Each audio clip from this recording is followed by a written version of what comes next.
नमस्कार दोस्तों, मेरा नाम है प्रवीण और आप देख रहे हैं पंका फ्रेंड से इस चैनल को एक बार फिर से। तो आज मैं लेकर आपके लिए बहुत ही important question again from the GATE mass transfer के। तो आज का जो टॉपिक है, वैसे कि आपने देखा होगा हमारे काफी टाइम से जो क्वेश्चंस आ रहे थे that was based on distillation. अब हमने डिस्टिलेशन के सारे क्वेश्चंस खत्म कर लिए स्टार्टिंग फ्रॉम गेट 2002 से लेके गेट 2020 तक। और आज का ये क्वेश्चन है, हम स्टार्ट करें एक्सट्रैक्शन प्रॉब्लम से। बट आगे बढ़ने से पहले अगर आपने मेरा चैनल सब्सक्राइब नहीं किया तो प्लीज ये आपसे बहुत बड़ी सी रिक्वेस्ट कि आप मेरा चैनल सब्सक्राइब कीजिए, लाइक एंड शेयर मत भूलिएगा, ताकि मैं ऐसे ही एजुकेशनल वीडियोस आपके लिए हमेशा हर पल लेके आता रहूं। और इसी वीडियो के डिस्क्रिप्शन बॉक्स में अगर आप देखें तो आपको एक लिंक मिलेगा जहां से आप इसी चैप्टर यानी कि जो हमारी प्लेलिस्ट का नाम है, यानी कि चैप्टर का नाम है GATE mass transfer problems from the question paper GATE 2002 से लेकर गेट 2020 तक आप तमाम मास ट्रांसफर के क्वेश्चन डाउनलोड कर सकते हैं, सजेस्ट कर सकते हैं, किसी को बता सकते हैं अपने रिलेटिव कलीग्स को। और एक छोटी सी रिक्वेस्ट है कि अगर आपको लगता है कि आपने हमारे चैनल से कुछ सीखा है, फ्लूइड मैकेनिक्स हो गया, हीट ट्रांसफर हो गया, स्ट्रेंथ ऑफ मटेरियल हो गया, केमिकल इंजीनियरिंग के सब्जेक्ट्स हैं, बहुत कुछ है इस मतलब चैनल में, तो प्लीज ये आपसे रिक्वेस्ट है कि दिल खोल के दान कीजिएगा। उसका भी जो लिंक है वो डिस्क्रिप्शन बॉक्स में दिया हुआ है। तो this is a request. Okay, तो चलिए स्टार्ट करते हैं इस क्वेश्चन को, क्योंकि काफी इंटरेस्टिंग क्वेश्चन है ये। ठीक है, काफी टीडियस भी है बट हम इसको आसान बनाएंगे। ठीक है, और आपको मालूम है कि अगर कोई भी यूनिवर्सिटी एग्जाम आप अटेम्प्ट करते हो तो कोई भी न्यूमेरिकल छोड़ के मत आइए, उसका एटलीस्ट गिवन डेटा लिखिए, उसका डायग्राम बनाइए, तो एटलीस्ट 5 मार्क्स की जगह आपको एटलीस्ट 1 मार्क्स तो मिलेगा, 10 मार्क्स का है तो एटलीस्ट 2 मार्क्स तो मिलेंगे। तो चलिए समझते हैं इस क्वेश्चन को अपनी नेटिव लैंग्वेज में। 2018 में ये पूछा गया, 2 मार्क्स के लिए एक्सट्रैक्शन का प्रॉब्लम था। ओके, सॉरी, क्वेश्चन पढ़ते हैं। It is decided to extract A from a feed containing 20 mole% A and 20 mole% B in 2 ideal cross current stages as shown below using equal amount of pure solvent C in each stage। ठीक है, ऐसा decide किया जाता है कि A को extract कर लिया जाएगा। कहां से? फीड में से। अब इस फीड में क्या क्या है? 20 मोल% A है और 80 मोल% B है। तो कहने का मतलब मैं गिवन डेटा लिख ले रहा हूं। फीड में क्या है? Feed, okay, 20 mole% A and 80 मोल% क्या है? आपका B है, याद रखिएगा। ठीक है, बट देखिए ये मोल परसेंटेज तो दिया हुआ है, मगर हमें यहां पर बेसिस भी कंसीडर करना है। मान लीजिए कि जो फीड है, फीड कितनी है? फीड है हमारी 100 किलो मोल की। ये दिया नहीं होता, ये आपको अज्यूम करना है। ठीक है, तो यहां पे लिख देता हूं फीड क्या है, ये अज्यूम किया हमने, बेसिस, इसको बेसिस बोलते हैं। क्या है ये? बेसिस है। यहां पे लिखा नहीं है, एक काम करता हूं, यहां पे लिख देता हूं दिस इज बेसिस। ठीक है, तो that is your 100 kilo mole feed. हो गया ये भी क्लियर? ओके, अब ऑलरेडी बता दिया है कि अगर हमने बेसिस 100 किलो मोल ले लिया है तो दैट मींस उसमें 20 मोल% A है जिसको निकालना है, एक्सट्रैक्ट करना है। ठीक है, और उसमें 80 मोल% B है, तो दैट मींस मैं 100 का यहां पर 20 मोल% निकाल, यानी कि 20% निकालता हूं तो क्या होगा? 100 का 20%, 100 कौन है? फीड है। फीड का 20% निकाला तो परसेंट बदले 100 से डिवाइड करना पड़ेगा, 2 0 ये कैंसिल हो गया, तो कितना हो गया? दिस इज 20, तो दैट मींस इसमें A कितना है? This is 20 kilo mole. हो गया? ओके, बाकी बचा वो 100 में से 20 गया तो कितना हो गया? B बचेगा, that is your 80 kilo mole. तो ये अंडरस्टैंडिंग है, साथ साथ में हम डायग्राम में ही लिख देंगे। ठीक है, ओके, तो अब क्या है? हमें A को निकालना है, तो दैट मींस इसमें A है और ये है हमारा सॉल्वेंट। ओके, आगे बढ़ते हैं। 2 cross current ideal stages use की गई है, ये है स्टेज 1, ये है स्टेज 2, तो दैट मींस ये फीड है, ओके, ये रैफिनेट है स्टेज 1 का और ये एक्सट्रैक्ट है स्टेज 1 का, और ऊपर से सॉल्वेंट यूज किया जा रहा है। सॉल्वेंट यूज किया जा रहा है ताकि A को बाहर निकाला जा सके। चलिए आगे बढ़ते हैं। तो बताया हुआ है कि 2 ideal cross current stages use की गई है, जो भी बताई गई है as shown in flow, using equal amount of pure solvent C। तो देखिए सॉल्वेंट का नामकरण कर देते हैं, C है ये। ओके, इक्वल, देखिए ये C है तो ये भी C है, क्योंकि बताया हुआ है कि दोनों स्टेजेस में equal amount of solvent use किया जा रहा है। ओके, आगे बढ़ते हैं। तो दैट मींस हम इसे एक समझ सकते हैं। देखिए इसमें A प्लस B का कॉम्बिनेशन है। ठीक है, इस फीड में A और B है, तो हम C सॉल्वेंट को यूज कर रहे हैं ताकि A को बाहर निकाला जाए। तो A को बाहर निकाला जाए तो डेफिनेटली एक्सट्रैक्ट वो फेज होती है, समझ गए, जिसमें A को बाहर निकलना है। तो दैट मींस ये जो एक्सट्रैक्ट होगा इसमें C प्लस A का कॉम्बिनेशन ही आएगा, क्योंकि C का क्या काम है? C A को बाहर निकालने की कोशिश करेगी। ठीक है, कोशिश नहीं, उसने करना ही हुआ है। ठीक है, ओके, तो जब आपस में ये मिक्सिंग होगी और इक्विलिब्रियम वैल्यूज में ये पहुंच जाएंगी तो काफी ज्यादा A इस फीड में से निकल के यहां पर C के साथ अटैच हो जाएगा। तो डेफिनेटली अगर ये C प्लस इधर A है तो यहां पर भी C प्लस A होगा। ओके, अब डेफिनेटली कुछ ए तो रह गया होगा ना। देखिए सी जितना निकाल सकता था ए को निकाल लिया, मगर फिर भी कुछ अमाउंट में ए रह जाएगा। तो वो जो कुछ बचा हुआ अमाउंट ए है वो किधर जाएगा, वो इस रेफिनेट फेज में जाएगा, रेफिनेट फेज में जाएगा। बट बी तो यहां पर आने वाला नहीं है, ठीक है, बी तो यहां नहीं आएगा, तो बी यहीं पर आएगा। तो ये जो कॉम्बिनेशन है हमारा ए प्लस बी का, वो इधर का कॉम्बिनेशन होगा। ये भी क्लियर हो गया? ओके चलिए, ये तो मैंने आपको क्वेश्चन पढ़ने से पहले काफी सारी चीजें लिख दी हैं।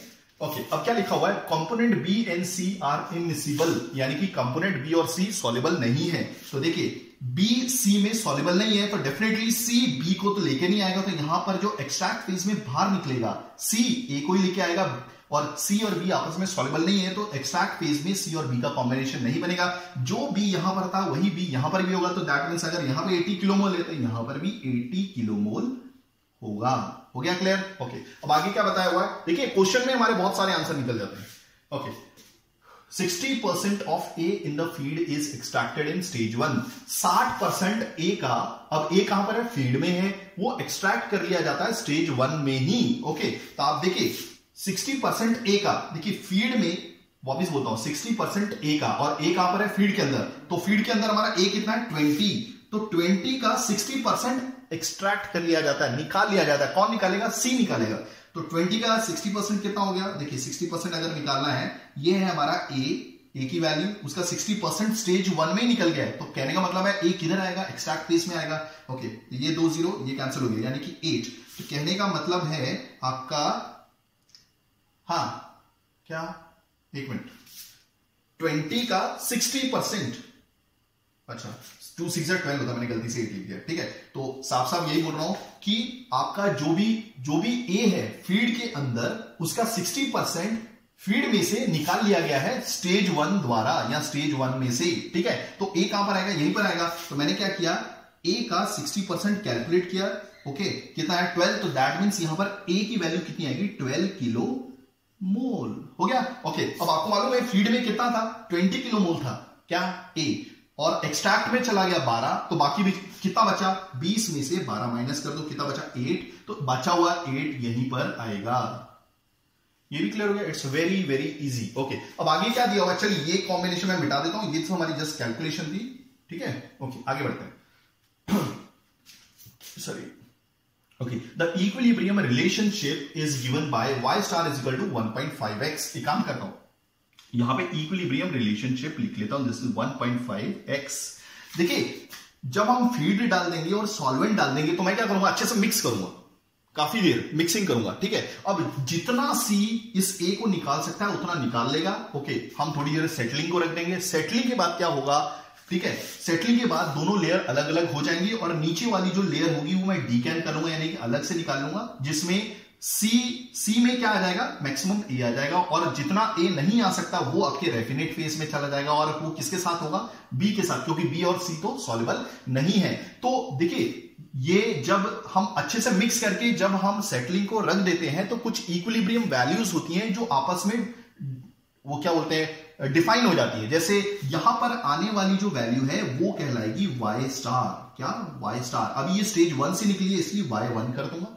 हो गया क्लियर? यहां पर जो आने वाली वैल्यू बाहर निकल रही है, जो इक्विलिब्रियम वैल्यूज हैं, ठीक है, मिक्सिंग के बाद, ठीक है, ये क्या बोलेंगे, ये क्या कहलाएगी, x, मगर ये स्टेज 1 से निकल रही है, इसलिए x1 बोलूंगा। क्लियर हो गया? सेम चीज रेफिनेट में जो निकलने वाली बाहर वैल्यूज हैं, अच्छा ये y1 स्टार x1 क्या है ये भी मैं बताऊंगा। ओके यहां से रेफिनेट, देखिए स्टेज 2 में भी जो रेफिनेट 2 है, ठीक है, स्टेज 2 से जो बाहर निकल रही है रेफिनेट स्टेज, वहां पर भी जो इक्विलिब्रियम वैल्यूज होंगी वो क्या होंगी, x।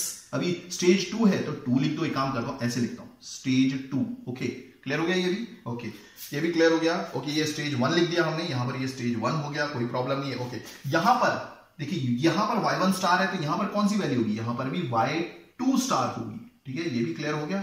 ओके अब आप सोच रहे होंगे ये क्या, y1 y2 है, ठीक है। ओके यहां पर अगर x1 है, यहां पर x2 है, तो डेफिनेटली यहां पर x होगी। मैं बताऊंगा अभी x क्या है, क्वेश्चन में दिया हुआ है x क्या है। ओके अब सॉल्वेंट सी के लिए भी डिफाइन कर देते हैं। ओके तो सबसे पहले हम देखते हैं कि क्या है।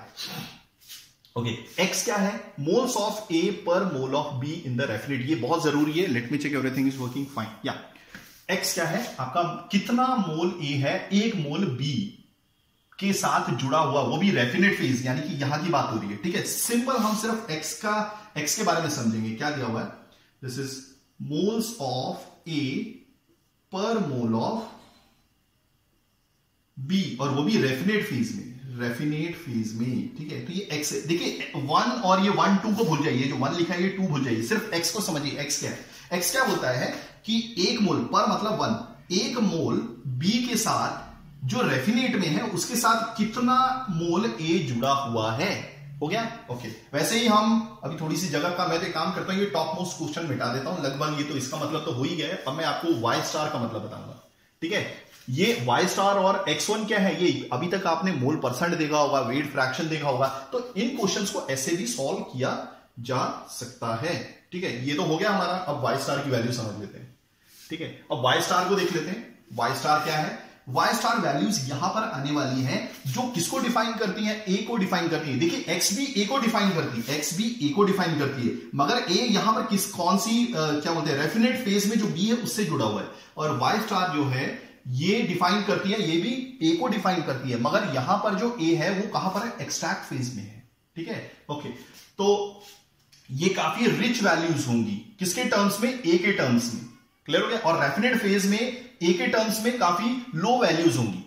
आई होप आपको चीजें समझ में आ रही होंगी, ठीक है। तो वाई स्टार को मैं यहां पे लिखूंगा मोल्स ऑफ ए। अभी देखिए ये जो मोल्स हैं ये आपके एक्सट्रैक्ट फेज में होंगे, ठीक है, मोल्स ऑफ ए। और इसका ए का कनेक्शन किसके साथ है, सॉल्वेंट सी के साथ है, पर moles of C in extract phase, extract, okay. मतलब एक मोल सी के साथ जो एक्सट्रैक्ट में है उसके साथ कितना मोल ए जुड़ा हुआ है। हो गया क्लियर, चलिए। तो यहां पर हम डिफाइन कर लेते हैं। देखिए एक्स को मैंने यहां पे डिफाइन किया हुआ है, मोल्स ऑफ ए ऊपर रखना है, मोल्स ऑफ बी नीचे रखना है। तो मोल्स ऑफ ए कितना है, दिस इज 20 डिवाइडेड बाय 80, तो कितना हो गया, this is 20 divided by 80 is, मैं डायरेक्टली लिख देता हूं यहां पे कितना लिखा था, हाँ, this is coming out to be 0.25। तो यहां पर क्या आएगा, देखिए ये कैसे निकाला है, 20/80 जो कितना है 0.25, मेरे पास जगह नहीं है तो इसलिए काम करता हूं 0.25 लिख देता हूं, ठीक है, हो गया, ओके। वैसे ही मैं यहां पर हाँ यहां पे भी कर देता हूं, ओके। यहां पे x1 है तो x1 की वैल्यू कितनी आई यहां पे डिफाइन करता हूं, ठीक है। क्या है हमारा फॉर्मूला, मोल्स ऑफ ए ऊपर रखना है, मोल्स ऑफ बी नीचे रखना है। तो मोल्स ऑफ ए कितना है 8, ओके, मोल्स ऑफ बी कितना है 80, तो this is coming out to be 0.1। Let me check, okay, मैंने ये लिखा है 0.1, हाँ लिखा है मैंने, एक मिनट में चेक कर रहे तो कैलकुलेटर में, 8 डिवाइड बाय 80, ओके, हाँ, क्योंकि हम इंजीनियर पर्सन है ना तो थोड़ा मुश्किल हो जाता है, बिना कैलकुलेटर के दिमाग नहीं चलता। ओके, चलिए, ये हो गया, ये भी एक्स भी डिफाइन कर दिया, x1 भी डिफाइन कर दिया, और तो कुछ नहीं है यहाँ पे। हाँ, ये सी, देखिए सॉल्वेंट प्योर सॉल्वेंट है, तो क्या इसमें ए है, ए नहीं है, तो यहां पर भी फिलहाल मैं डिफाइन कर देता हूं, अगर ये y1 है तो पीछे y होगा, ठीक है। बट ये क्या है, moles of A by moles of C, मतलब एक मोल सी के साथ कितना मोल ए है। मगर मैं जब बोल रहा हूं कि सॉल्वेंट सी तो प्योर है, उसमें तो ए है ही नहीं, तो y की वैल्यू हमेशा 0 रहेगी। यहां पर भी y की वैल्यू 0 रहेगी। देखिए दोनों की सेम क्वांटिटी है, तो y की वैल्यू, जो यहां पे y की वैल्यू होगी वो यहां पर भी ले लीजिए, y यहां पर 0 ही होगा। हो गया, तो लगभग सारी चीजें क्लियर है। अब हमसे पूछा गया है, ठीक है, तो y स्टार जो है, देखिए एक रिलेशन दिया हुआ है, ये जो y स्टार वैल्यू है ना, ये है आपकी एक्सट्रैक्ट फेज की, ओके, और ये इक्विलिब्रियम में है आपकी एक्स फेज से। एक्स कहां पर है, आपका रेफिनेट फेज में, ये इक्विलिब्रियम वैल्यूज है। और अगर सपोज आपके पास वाई स्टार है तो आप उसे रिप्लेस कर सकते हैं 1.5x से। ये सारी चीजें समझ गई, इसमें समझना बहुत जरूरी है, क्योंकि अगर आप समझ जाते तो ये क्वेश्चन होगा। ओके, अब पूछा गया है कितना मोल परसेंट ए है रेफिनेट फेज में, वो भी स्टेज 2 में। यहां पर मोल परसेंट पूछा है, तो यहां पर लिख देता हूं मोल परसेंट किसका, आपका ए का, रेफिनेट फेज में, रेफिनेट वो भी स्टेज 2 पर, ठीक है। तो चलिए इस क्वेश्चन को मिटा देते हैं। अब क्या बोलते हैं, हाँ ठीक है, चलिए आगे बढ़ते हैं। अभी ये तो मैंने बता ही दिया आपको, काफी डीप में बताया, ठीक है। चलिए अब क्वेश्चन करते हैं। क्वेश्चन कैसे करेंगे देख लीजिए, ठीक है। सबसे पहले मैं क्या करूंगा, यहां पर मीटर बैलेंस लूंगा, मीटर बैलेंस ऑफ ए का, ठीक है, स्टेज 1 के ऊपर, स्टेज 1 के ऊपर। अगर आपको इतनी सारी चीजें समझ गई हैं तो फिर ये क्वेश्चन आसान है। ओके, तो सबसे पहले मैं मटेरियल बैलेंस कैसे करूंगा देख लीजिए। मैं एक कंसेप्ट समझाता हूं, आप सारा समझ जाइएगा, ठीक है। ओके, तो देखिए अब ये रेशियो, ये जो x होता है, पहले मैं एक बार वापस x की वैल्यू लिख देता हूं, moles of A by moles of क्या बोलते हैं, मोल्स ऑफ बी। हो गया, मतलब एक मोल बी के साथ इतना मोल ए है। ओके, तो अभी मटेरियल बैलेंस हम स्टेज 1 पे लगा रहे हैं, तो सबसे पहले इनपुट देखेंगे ना, क्या लिखता है, फॉर्मूला क्या होता है, input is equal to output. Okay, तो इनपुट क्या है, दो तरह के इनपुट है, एक फीड आ रही है और एक सॉल्वेंट आ रहा है। ठीक है, ओके, तो सबसे पहले फीड पे जाते हैं। ओके, तो फीड में एक्स की वैल्यू क्या है, 0.25। अब एक्स क्या बोलता है, देखिए एक मोल जो है बी का, वो अपने साथ कितने मोल चिपकाए हुए हैं या कितने मोल ए को लेके रखे हुए हैं, कितने मोल ए को रखे हुए हैं। देखिए समझ में आ रहा है, देखिए इसकी मैंने यूनिट नहीं लिखी है, यूनिट यहां पे लिखी हुई है। ठीक है, कहने का मतलब एक काम करता हूं, यहां पे लिख देता हूं ना भाई 0.25। अब ठीक है, फीड के लिए बोल रहा हूं, एक मोल बी 0.25 मोल्स ए के रखता है, ये क्लियर हो गया। बट हमारे यहां फीड में कितने मोल हमारा क्या बोलते हैं बी है, 80 किलो मोल है। तो 80 किलो मोल के हिसाब से कितना होगा, 80 किलो मोल, यहाँ पे किलो लिखना रह गया है। ठीक है, किलो लिख लीजिएगा, यहाँ पे किलो है। ओके, तो एक मोल बी अगर 0.25 किलो मोल अपने साथ लेके चल रहा है, तो 80 किलो मोल ऑफ बी कितना लेगा, बी कैसे होगा, 0.25 किलो मोल ऑफ ए ऊपर रखिए, ये वाला नीचे रखिए, 1 किलो मोल ऑफ बी, और ये वाली जो वैल्यू है ये सामने आनी चाहिए। अभी बोर्ड नहीं है मेरे पास, तो एक काम करता हूं, थोड़ा सा याद लिखता हूं। ठीक है, हाँ, तो 80 किलो मोल ऑफ बी कितना देगा, तो 0.25 किलो मोल। देखिए बेसिक चीजें हैं, अगर आपको ये समझ में आती है तो आपको कॉन्सेप्ट समझ में आएंगे। ठीक है, तो ये वाली वैल्यू यहां, ये वाली नीचे आ जाएगी 1 किलो मोल ऑफ बी, और ये वाली वैल्यू सामने आ जाएगी, तो ये होगा 80 किलो मोल ऑफ बी। तो ये देखिए, ये kilo mole kilo mole kilo mole B cancel हो गया, तो ये कितना हो गया 0.25 इंटू 80, और यूनिट क्या रहेगी, किलो मोल ऑफ ए, यानी कि 80 इंटू 0.25 कितना हो जाएगा, समझ में आ गया। तो ये देखिए 0.25 है क्या, वैसे एक्स है। ओके, और ये जो देखिए 0.25 क्या है, आपका x है। ओके, और आपका 80 क्या है, 80 आपका टोटल b की वैल्यू है, तो यहां पर b लिख देता हूं, दोनों को मल्टीप्लाई किया ना, तो वैसे ही हम ये भी लिख सकते हैं। अब देखिए आ जाइए आपके सॉल्वेंट c पे, मतलब यहां पर जो सॉल्वेंट ऐड हो रहा था, तो यहां पर अगर मैंने x इंटू क्या लिखा है, 80 लिखा है। ठीक है, ओके, तो वैसे ही मैं ऐसी रिलेशन का यूज करके डायरेक्टली लिख सकता हूं, क्योंकि ये बार बार समझाना आई थिंक आपको इससे समझ में आ गया होगा। ठीक है, एक काम करता हूं, इसको भी मैं आपको एक बार समझा देता हूं, क्योंकि काफी डीप कॉन्सेप्ट है, काफी स्टूडेंट्स को नहीं समझ में आता। सपोज यहां पे क्या लिखना है, ओके, अब मुझे मालूम है, क्या हमें y की वैल्यू मालूम है, हाँ मालूम है, 0 है। ओके, तो कितना है, y equal to 0, 0 moles of a by moles of c, moles of c। ठीक है, ओके, तो कहने का मतलब रिलेशन ये बोलता है, एक मोल जो है c का, वो 0 मोल अपने साथ a का लेके चलता है। ठीक है, तो क्या आपको यहां पर सी मोल मालूम है क्या, सी तो पता ही नहीं है कितने हैं, तो सी मोल, ठीक है, सी मोल, एक मोल सी का, ठीक है, अपने साथ 0 मोल ए लेके चलता है, तो सी मोल जो होंगे वो अपने साथ कितने मोल ऑफ ए लेके चलेगा, तो ये वाला मैं यहां लिखूंगा 0 मोल्स ऑफ ए, ये वाला नीचे लिखूंगा 1 मोल ऑफ सी, और ये वाला सामने ले लूंगा सी मोल।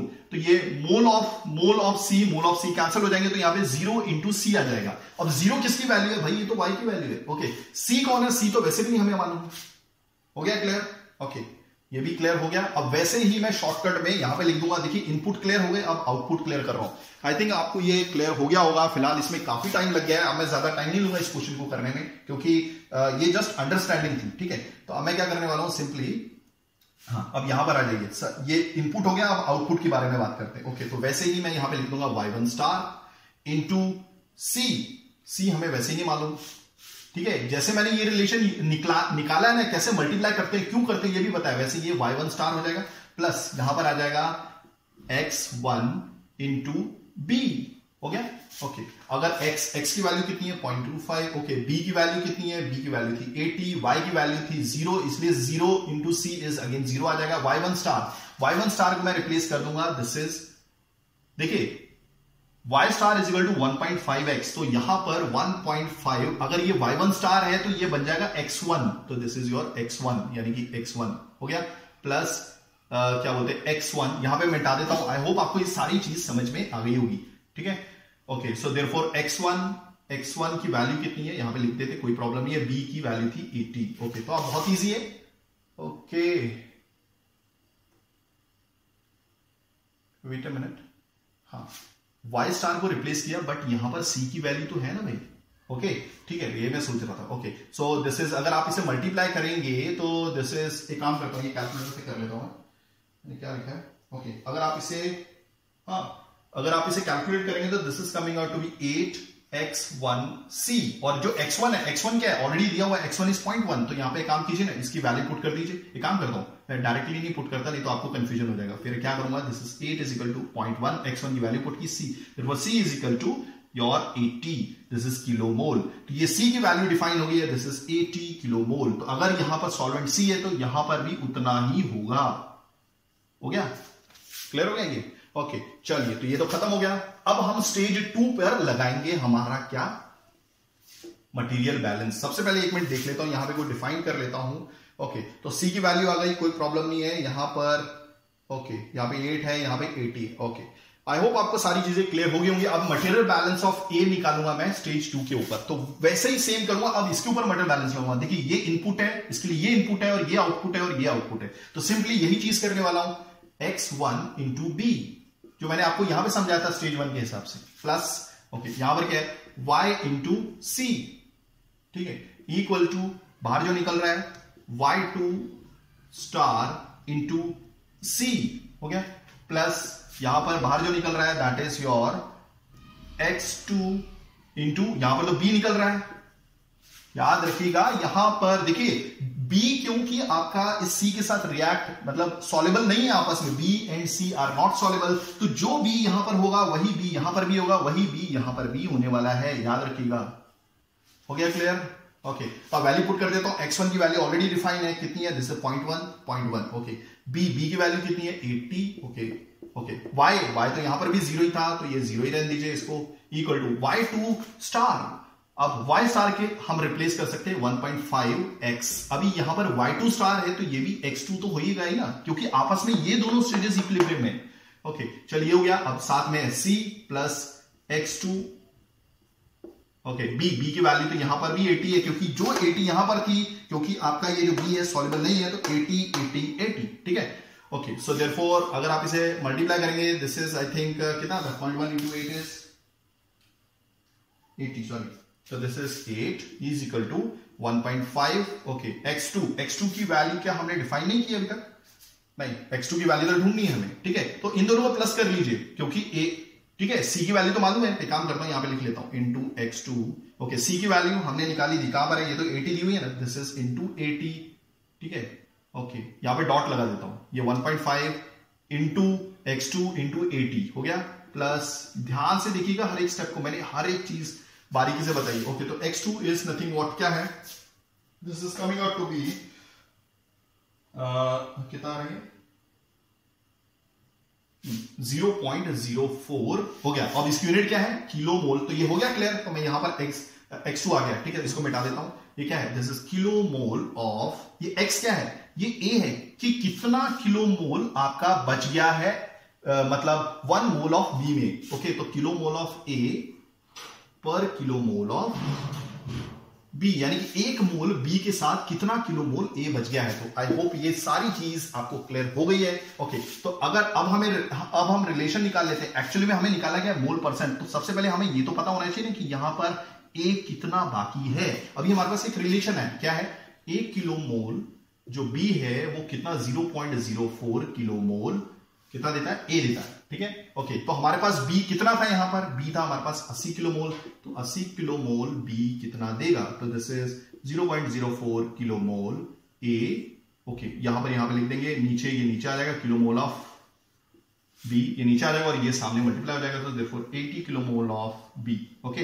ये किलो मोल b कैंसिल, तो क्या रह जाएगा हमारे पास, 80 किलो मोल b के साथ कितना a एसोसिएटेड है, तो this is 3.2 kilo mole of A, यहां पर है 80 किलो मोल ऑफ बी के साथ। तो ये आ गया हमारा आंसर, बट ये आंसर नहीं है अभी। मोल परसेंट क्या होगा, मोल परसेंट ए का पूछा है रेफिनेट फेज में, तो ये होता है individual mole by total mole, और वो भी मल्टीप्लाई बाय 100। तो ये कैसे निकालेंगे हम, ओके इंडिविजुअल मोल कितना है, ये ए का मोल है रेफिनेट फेज में जो बाहर निकल रही है, तो this is 3.2 okay. Total mole कितना होगा, एक तो कितना निकल रहा है total mole, A plus B निकल रहा है, तो A क्या है 3.2 और B कितना है 80। ओके हो गया, मल्टीप्लाई बाय 100 कर दीजिए। Okay so this is coming out to be कितना रहेगा 3.846%। तो that was your answer of A, वो भी रेफिनेट फेज में। ठीक है, this is in raffinate phase. तो आई होप आपको सारी चीजें समझ में आ गई होंगी। अगर आप ऐसी एजुकेशनल वीडियोस चाहते हैं तो please do right a comment. मैं पूरी कोशिश करूंगा टाइमली वीडियोस लेके आने की। थैंक्स फॉर वॉचिंग, धन्यवाद, थैंक यू।